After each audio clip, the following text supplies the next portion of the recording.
Welcome to our channel maths वाला सूरज महतो। और आज के लेक्चर में जो हम लोग टॉपिक लेके आए वो है इंटीग्रेशन। और ये 12th स्टैंडर्ड का थर्ड चैप्टर है और ये बहुत ही टफ चैप्टर्स में से एक माना जाता है मैथ्स में। बट आप यकीन रखो, अगर आप मेरा ये पूरा जो मैं वीडियो लाने वाला हूँ अभी, अगर आप पूरा देखोगे तो आपका जो इंटीग्रेशन में जो भी डाउट होगा वो पूरा का पूरा सॉल्व हो जाएगा। और ये बहुत ही अच्छी तरीके से मैं एक्चुअली मैं बहुत ही इंटरेस्टिंग वे में आपको सिखाने वाला हूँ। अगर आप लोग लेक्चर देखोगे तो आपको पता चलेगा। और हर जो मेथड है ना उसके लिए एक सॉन्ग बना के रखा है, वो नेक्स्ट लेक्चर से हम लोग स्टार्ट करेंगे। तो उसमें आपको सिर्फ वो सॉन्ग याद रखोगे ना तो आपको जो है सारा सम्स के सारे स्टेप्स आपको याद हो जाएंगे। और एक बार सारे स्टेप्स वो सॉन्ग के थ्रू याद हो गए तो फिर आपको करना आसान हो जाएगा। और आई होप आपको ये जो प्लेलिस्ट आएगी इंटीग्रेशन का उसमें आपको बहुत मज़ा आने वाला है। और हम लोग स्टार्ट करते हैं। सबसे पहले हम लोग बेसिक जो तो फ्रेंड्स हम लोग यहाँ पे स्टार्ट करते हैं फॉर्मूले के साथ। तो अगर आप लोग डिफरेंशिएशन और इंटीग्रेशन के फॉर्मूले को कंपेयर करोगे ना तो आपको ऐसा लगेगा कि वो बिल्कुल ही अपोजिट है। जैसे कि यहाँ पे अगर आप लोग देखोगे तो समझेगा, जैसे डिफरेंशिएशन में कांस्टेंट का इंटीग्रेशन क्या होता था, जीरो। लेकिन यहाँ पे अगर कांस्टेंट कभी भी आपको दिया रहेगा ना तो उसका जो कांस्टेंट इंटू एक्स और प्लस सी हम लोग जरूर लिखते हैं। ये हम लोग को इंटीग्रेशन में लिखना पड़ता है। क्यों लिखना पड़ता है? क्योंकि हम जब भी हम लोग कोई फंक्शन का डिफरेंशिएट करते हैं तो हम लोग कांस्टेंट को जीरो करते हैं। तो हम लोग इंटीग्रेशन में ऐसा अज्यूम करके चलते हैं कि वहाँ पे फंक्शन में कोई तो कांस्टेंट रहा होगा ऐसा। और फिर अगर 1/x की बात करें तो उसका फॉर्मूला होता है log x। और ई रेस टू एक्स का तो वो तो ई रेस टू एक्स जैसे कि आपको पता है वो कभी भी चेंज नहीं होता। जाकिर खान वाला, अगर आपने मेरा पिछला डिफरेंशिएशन का वीडियो देखा होगा तो आपको पता होगा। फिर ए रेस टू एक्स जो है तो वो हो जाएगा a raise to x upon log a. X raise to n तो एक्स रेस टू एन, वहाँ पे हम लोग क्या करते हैं एन नीचे आता था और एक कम कर देते हैं, लेकिन यहाँ पे एन एक से बढ़ेगा और यहाँ पे एन जो है पूरा डिनोमिनेटर में चला जाएगा n+1। और ये हम लोग क्वेश्चन करेंगे तो आपको और अच्छे से क्लियर होगा फॉर्मूला। और साइन एक्स का होता है वो माइनस कॉस एक्स हो जाता है, कॉस एक्स का वो साइन एक्स हो जाएगा, सेक स्क्वायर एक्स का टेन एक्स होता है, sec x into tan x का सेक एक्स हो जाएगा। अगर आपको दिख नहीं रहा हो तो मैं ऊपर कर देता हूँ। हाँ अभी आपको दिखेगा। तो sec x into tan x का हो जाएगा सेक एक्स। वहीं अगर हम लोग cosec x into cot x की बात करें तो हो जाएगा माइनस कोसेक एक्स और कोसेक स्क्वायर एक्स का कॉट एक्स। तो आप लोग देखोगे तो ये सारे जो फॉर्मूले थे कॉस एक्स का उसमें क्या होता था, डिफरेंशिएशन में साइन होता था। तो वो यहाँ पे बिल्कुल ही अपोजिट है डिफरेंशिएशन और इंटीग्रेशन के फॉर्मूले। अभी हम लोग क्या करते हैं फटाफट सम्स की तरफ मूव करते हैं ताकि आपका ज़्यादा टाइम वेस्ट नहीं होगा। तो हम लोग स्टार्ट करते हैं यहाँ पे पहला सम। तो यहाँ पे पहला जो क्वेश्चन आप लोग को दिया है 3.1 में, उसमें क्या दिया है, आई इक्वल टू इंटीग्रेशन ऑफ हम लोग को दिया है x cube plus x square minus x plus one और यहाँ पे दिया डी एक्स। मतलब हम लोग डी एक्स दिया, मतलब हम लोग एक्स के रिस्पेक्टिव में हम लोग इंटीग्रेट करेंगे। तो ये अगर आप लोग इसको नोटिस पहले तो क्या होता है कि इंटीग्रेशन का आपको रूल पता होना चाहिए। जैसे डिफरेंशिएशन में क्या होता था यू प्लस वी के रूल में जब भी हम लोग करते थे ना तो वो स्प्लिट होता। सेम यहाँ पे अगर integration of u plus v दिया रहेगा ना तो यहाँ पर जाएगा integration of u plus integration of v into d x. तो ये जो है यहाँ पे इंटीग्रेशन भी स्प्लिट हो जाएगा। तो यहाँ पे भी ये स्प्लिट होगा तो होगा integration of x cube D x plus integration of x square d x minus integration of x D x plus one integration of one D x. तो ये आपको अभी किसके जैसा दिख रहा है? अगर आप लोग फॉर्मूले से कंपेयर करोगे तो आपको ये एक्स रेस टू एन के जैसा दिख रहा है। तो integration of x raise to n क्या होता था, integration of x raise to n होता था x raise to n plus one upon n plus one. तो यहाँ पे एन की जगह क्या है, थ्री है, तो क्या हो जाएगा x raise to three plus one upon three plus one. Same हो जाएगा ये, यहाँ हम लोग इंटीग्रेशन वापस नहीं लिखेंगे क्योंकि हमारा आंसर आ गया। ये हो जाएगा x raise to two plus one upon two plus one, ये हो जाएगा। और यहाँ पे माइनस है और ये एक्स रेस टू कुछ नहीं मतलब वन है, तो one plus one upon one plus one. और ये होगा इंटीग्रेशन ऑफ वन जो कि कांस्टेंट है तो वहाँ पे उसका हो जाएगा एक्स। और लास्ट में हम लोग क्या लिखते हैं, प्लस सी जरूर लिखते हैं। तो ये पहला क्वेश्चन है इसलिए मैं आपको बहुत डीप में करा रहा हूँ। नेक्स्ट क्वेश्चन से हम लोग डायरेक्टली फॉर्मूला अप्लाई करेंगे और आंसर फाइंड करेंगे। तो हो जाएगा x raise to four divided by four, ये हो जाएगा x raise to three divided by three, ये हो जाएगा x raise to two divided by two, ये हो जाएगा प्लस एक्स और ये प्लस सी। तो ये पहले क्वेश्चन का आंसर है। ये बहुत ही सिंपल सा क्वेश्चन था। आपको ये मोस्टली आपको बहुत बार एमसीक्यू में या फिर जो एक एक मार्क्स के क्वेश्चन एग्जाम में आते हैं ना उसमें पूछ दिए जाते हैं। इसमें आपको ज़्यादा कुछ करना नहीं था, सिर्फ एक्स रेस टू एन का जो है वो फॉर्मूला अप्लाई करना था। तो अभी हम लोग क्या करते हैं, इसके नेक्स्ट सम पे मूव करते हैं। अगर आप लोग इसका नेक्स्ट सम देखोगे तो वो हम लोग को दिया है x raise to I equal to integration of x square into one minus two x the whole square d x. तो यहाँ पे सबसे पहला तो हम लोग को जो इक्वेशंस दिए हैं वो पूरी तरीके से सॉल्व नहीं दिए, मतलब हम लोग को उसमें स्क्वायर ब्रैकेट का स्क्वायर का फॉर्म दे दिया है। तो इतना मैथ्स हम लोग को आता है, हम लोगों ने बचपन से पढ़ा है कि a minus b the whole square क्या होता है। अगर किसी को नहीं पता होगा तो a minus b the whole square होता है a square minus two a b plus b square. तो यहाँ से क्या हो जाएगा वन का स्क्वायर जो कि 1 माइनस 2 इंटू 1 इंटू 2 इंटू ए इंटू बी, और ये प्लस बी का स्क्वायर मतलब 2/x का स्क्वायर। तो इसको हम लोग पहले एक्सपांड कर लेंगे, बाद में सॉल्व करेंगे। तो ये होगा इंटीग्रेशन ऑफ एक्स स्क्वायर, यहाँ पे होगा 1, और ये 2 जा हो जाएगा आपका 4/x, और ये 2 का square 4 upon x square d x. अभी एक्स स्क्वायर को हम लोग क्या करते हैं, अंदर ब्रैकेट से मल्टीप्लाई कर देते हैं। तो ये हो जाएगा x square minus 4x square divide by x plus 4x square divide by x square और dx। तो इसमें देखो आप लोग एक x यहाँ पे कैंसिल हो जाएगा, ये एक्स स्क्वायर भी कैंसिल हो जाएगा। तो ये क्या होगा, इंटीग्रेशन ऑफ, यहाँ पे होगा एक्स स्क्वायर माइनस 4x, और ये हो जाएगा सिर्फ 4 dx। और जैसे कि आपको बताया था मैंने, इंटीग्रेशन क्या होता है, स्प्लिट हो जाता है। तो ये हो जाएगा यहाँ पे, मैं यहाँ लिख दे रहा हूँ।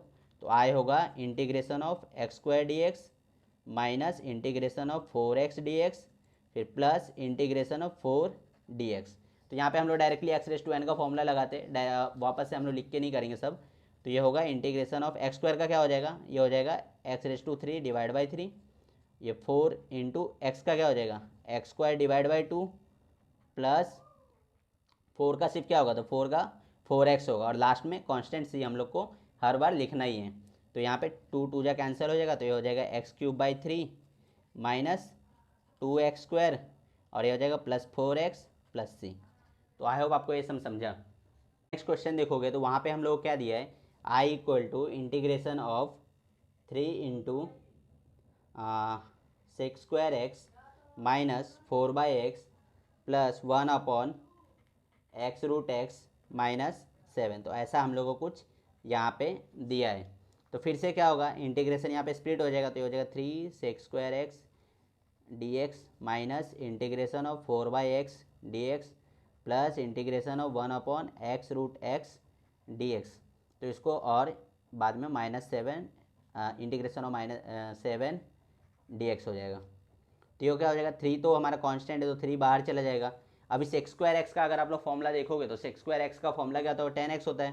तो ये हो जाएगा 3 इंटू 10x माइनस 4 हमारा कांस्टेंट है तो बाहर जाएगा। 1 अपॉन एक्स का क्या होता है, 1 अपॉन एक्स का तो log x होता है।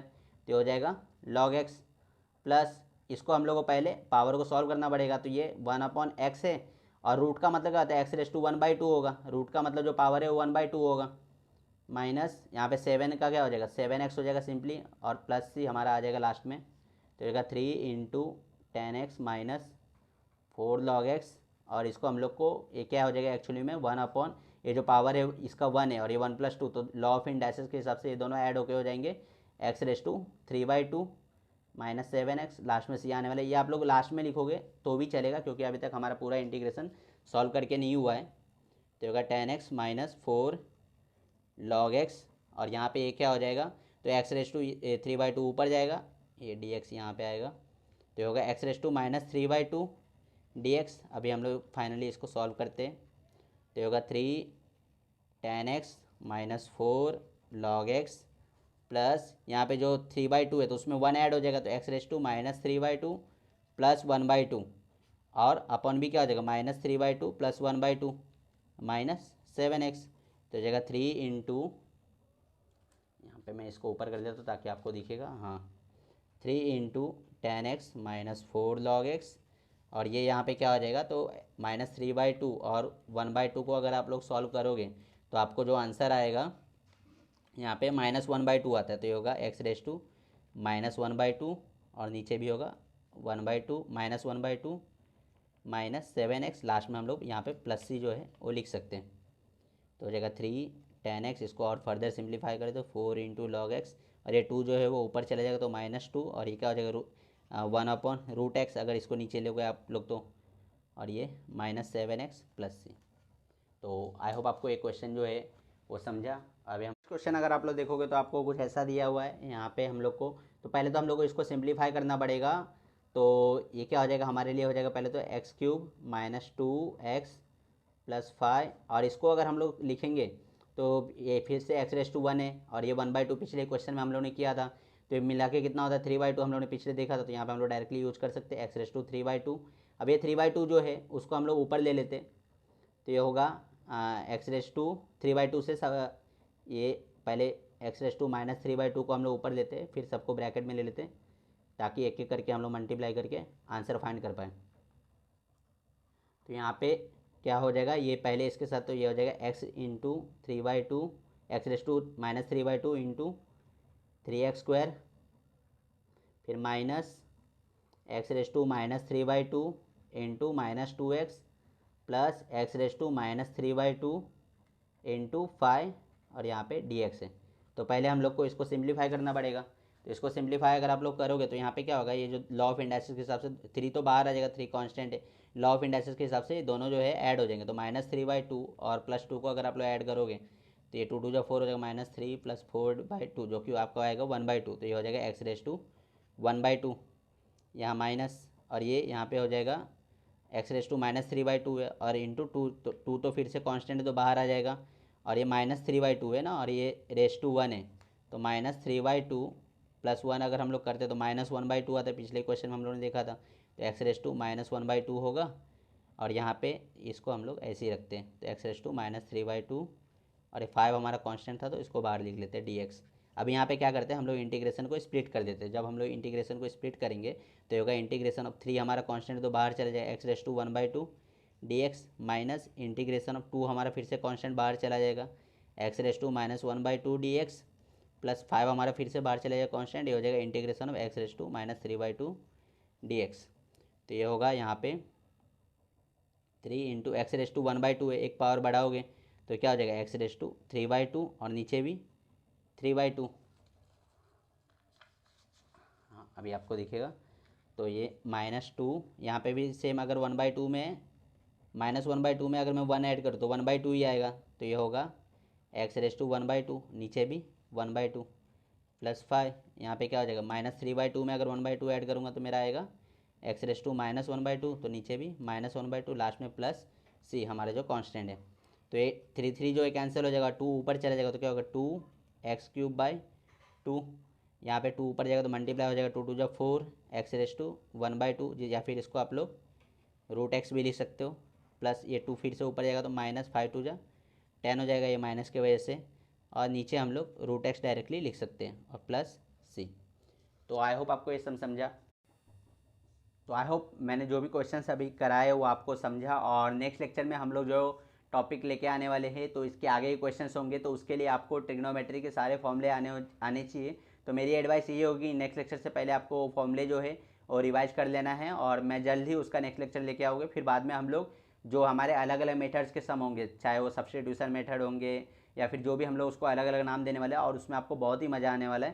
तो thanks for watching the lecture.